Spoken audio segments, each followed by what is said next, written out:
pleasure for me to have the opportunity to officially open this scientific conference. I would start with thanks to the Romanian Handball Federation for giving us the possibility to organize this conference here in their country. If we speak of injuries and problems, the president of the Romanian Handball Federation, Alexandru Dedu, is a case in point. I received last week a picture of his leg. Is at the moment in hospital in Germany, and it looks terrible. And I hope for him that it will be improved. And he was told that by Christmas time he would walk properly again. But at the time, it just looks like a piece of meat lying on the bed. So this is not very rejoicing, but I think that we should have a thought for him at this stage, because he is the man behind the organization of this event here, and at the same time he is on his bed in hospital in Germany. I would like to thank the organizing committee, scientific committee. We believe in the EHF, as in every serious organization, that we should be very demanding concerning the quality of the presentations made. We don't want this to be a friendly meeting. If there is friendliness on the margins, this is perfect. We are very happy to have that. But when we speak about a scientific conference, intellectual demands, scientific demands are the key. And the list of people presenting papers in this conference is impressive, as well as the topics which you will speak about, which you will present. Allow me as well to thank my colleagues in the EHF office, the professionals. Without their dedicated work, we could never manage to organize such major events and events with such a level of intellectual ambition. So thank you to them as well. This is the third scientific conference that the EHF is organizing. The original idea was produced by my friend and colleague, František Taborski, a colleague in handball, a colleague in the academic world.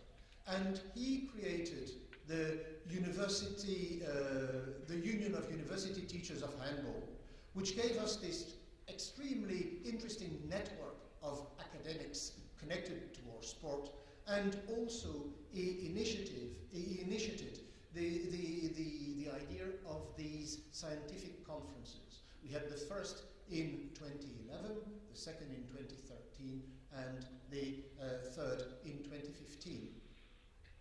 Being people with a scientific mind, I know that your deduction is that we're having one of these conferences every 2 years, and you're right. So it's great to have part to analyze. This concept is linked to the strong link that has always existed between handball as a sport and the academic world.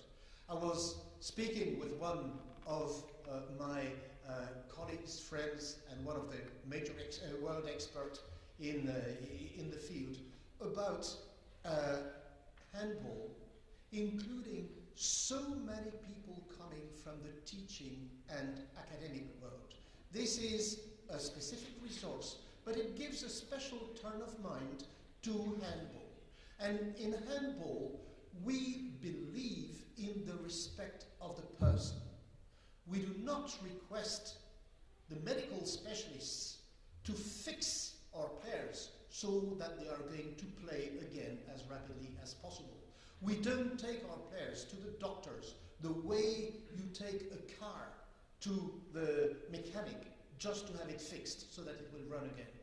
We want our players, male, female, young, old, to enjoy the game and to enjoy the impact of the game on themselves, on the psychological level, on the physical level, and in all other aspects. This is the reason why the perspective that you are supplying as specialists of different sharp specialities, if I may say so, inside this global family of interest in the physical welfare of the player. Inside this family, you supply different perspectives, and it's the crossing of these perspectives that can enable us to reach our goal, to enrich the input of sport for the players, for all those involved. And this is why I particularly appreciate the fact that our colleagues from ESCA, which is the European Society of Sport Traumatology, Surgery and Arthroscopy, are involved as partners in this conference, because they also contribute by bringing their specific perspective to what we want to achieve.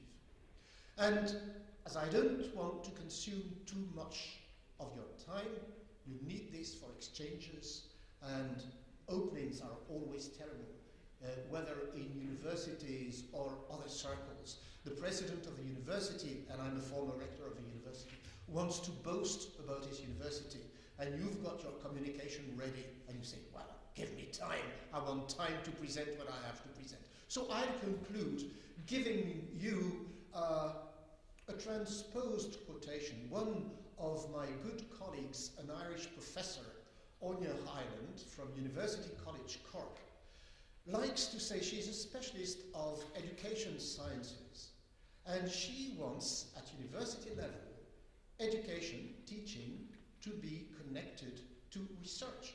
And she loves to say, she's a Catholic, being an Irish woman, and you know that in Catholicism you have this tradition of confession. If you do something wrong, you go to the priest, you say, I've done something wrong, and then you're new again and pure and perfect and innocent. Okay.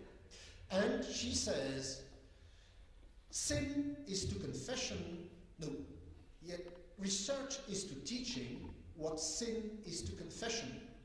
Without the one, there would be very little of the other.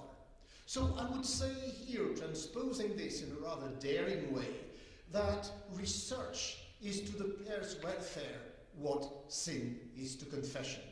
No need to continue, you know the end of the quotation. I wish you a very good conference. I hope that you supply your colleagues with a lot of stimulating thoughts, and I hope that vice versa, you are supplied by your colleagues with as much and as many stimulating thoughts as possible.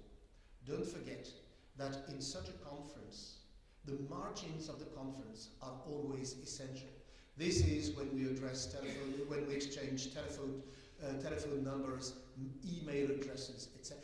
And sometimes it's on the occasion of such an event that we establish long life connections with colleagues in our specialities. My last word will be a specific welcome for our colleagues from Japan. You came a very long way. You're very welcome. It's always a pleasure that members from the other continents will take advantage of the conferences that you're organizing here. Thank you very much.